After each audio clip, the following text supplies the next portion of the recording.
What's up, y'all? Welcome back to my YouTube channel. My name is Amber, and in today's video we are talking on the topic of preparing to be a wife, and I'm going to be sharing some things with you that I think you should possess and things that you should know and have the ability to do before you get engaged. So you might be single watching this video right now, and you're single as in it's just you. You might be single in the fact that you are in a serious relationship but you are not engaged or married.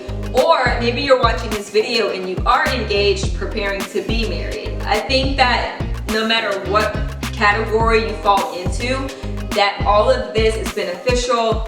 And these are things that I hold to strongly. I think it's super important. So I just want to share these things with you today. So let's go ahead and get into it. The first thing that you have to know. This is so serious. I cannot stress this enough, because if you can't do this one, we just need to stop. We don't need to stop. Maybe you just need to stop the video. I ain't trying to be mean. I'm just saying. This is the foundation. You need to know, and you need to be submitting yourself to God. If you cannot submit to God, there is no way you can even submit yourself to a man. Some of y'all don't even like the word submit. You don't like it. You have an issue with that word. Well, maybe we just need to pause the video here, because baby girl, submission is so important. We are all submitting ourselves to something or to someone.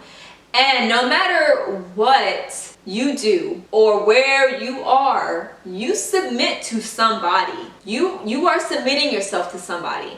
Every person has an authority figure. And so you being where you are right now with this desire to have a husband one day. Because let me tell you something. God is perfect. God is perfect. He really is. He is super duper perfect. He does no wrong. Humans are faulty. Humans make mistakes. Humans are aggravating. Humans are a lot. Okay? And so if we have a hard time submitting to God, who is good and perfect in every way and who never fails, then how are we going to do with somebody who is a sinner just like us? Someone who falls short just like we do. Somebody who has an attitude problem. There's times when they have bad behavior. And another reason why it's important is because God has said in His Word multiple times that women, wives, are supposed to submit to their husbands. Okay? So that's not a choice. That's not an option. It's not advice. God's advice to you is not to submit to your husband. Actually, that's His command. Submit to your husband. We can do a whole other video on submission if y'all want to do that. If you're interested, comment below. I'd be happy to. But I just want y'all to know that this is like a muscle you have to exercise when you're single. Because if you've never submitted to God and then you get married to a man who is a man and a human, baby, I don't know. I'm not trying to make this point longer than it needs to be. I'm just trying to stress to y'all. If you cannot submit to God, you're going to have a hard time submitting to a man. But if you have been submitting to God and you have been being obedient to Him and trying to do the things He's called you to do, not just trying, but actually doing them. I feel like whenever you do get married, it's going to be a very smooth transition. My second point is to serve others with your gifts, your time, and your resources. This is so important to do because I believe, like the Word of God says, that wives are helpers or helpmates to their husbands. And so when you're single, this is a good time to go ahead and put those things to use. I'm not saying serve your boyfriend like he's your husband. I'm not saying that. Instead, I'm saying, are you looking out for the interest of others? Are you looking out for people who need help? Do you always have your ear open? If you know somebody who's struggling and they're praying that God is going to provide something for them, and the very thing they're praying for, you actually have, are you going to step up? Are you going to meet that person in their time of need? Also, serving others is something that we are called to do as Christians, and not just that, But as a wife, you know, you're called to serve your husband. And then when you have kids, you're called to serve your children. Like, women, I mean, I feel like everybody's supposed to be doing this, but especially women, we serve in so many different ways and we work in a whole lot of different capacities. So if you're already used to serving and helping others, if that's part of your lifestyle, then whenever you get married, once again, smooth transition.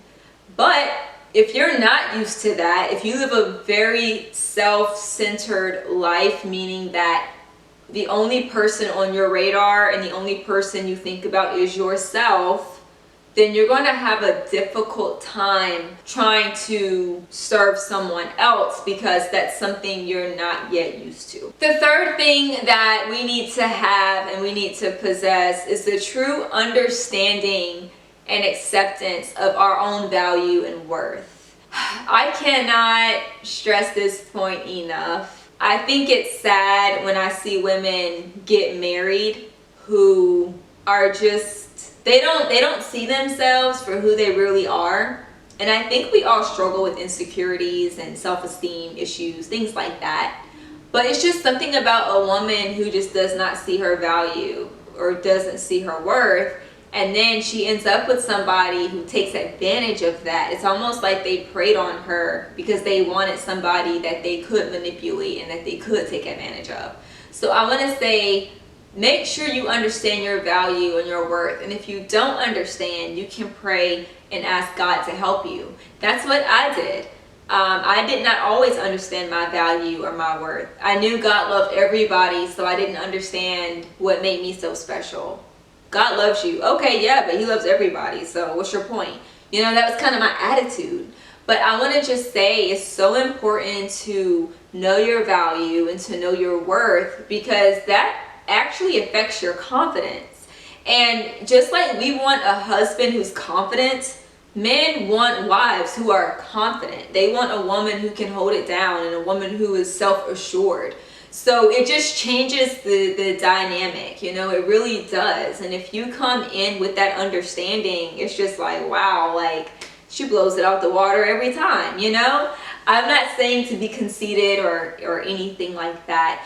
I just think that you need to understand who you are and, you know, respect yourself and truly love yourself. Number 4 is you need to have the ability to accept and embrace making sacrifices. I don't know about y'all. My 20s were full of sacrifices. Sacrifice after sacrifice after sacrifice after sacrifice. Start over, start over, start over, start over.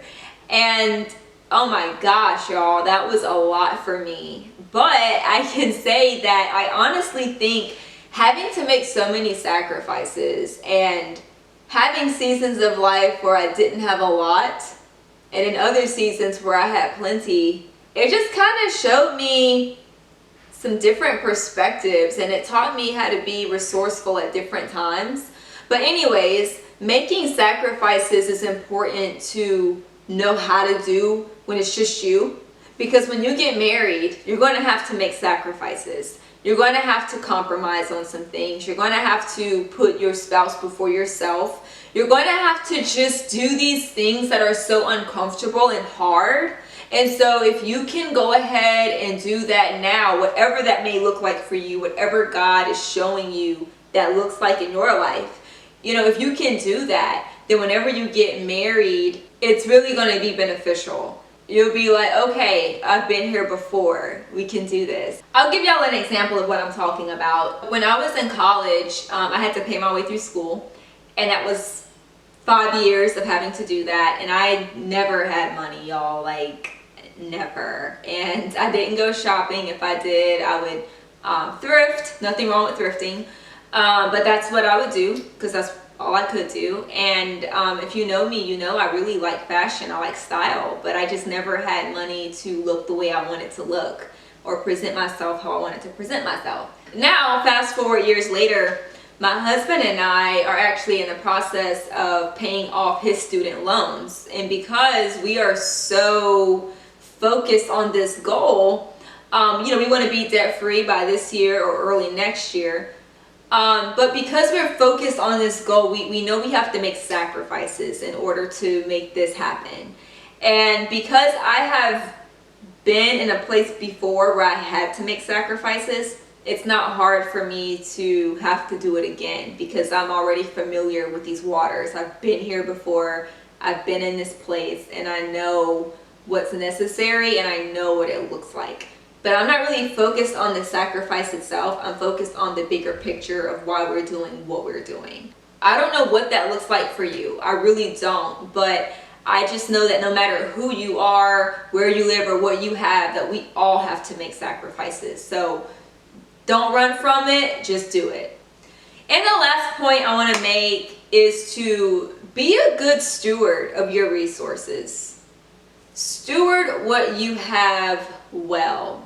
Because if you can do that, then your marriage is going to start out on a really good foundation.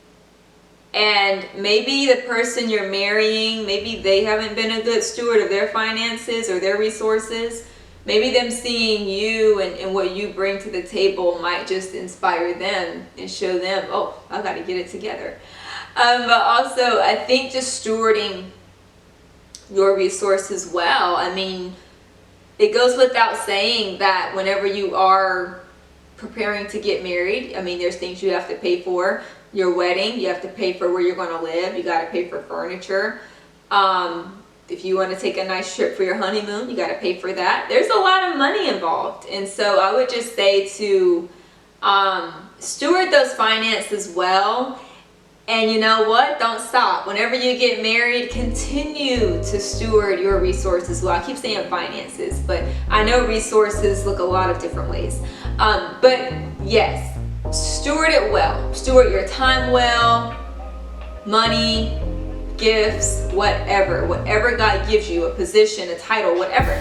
Steward it well. And if you can do it now, it's only going to help you.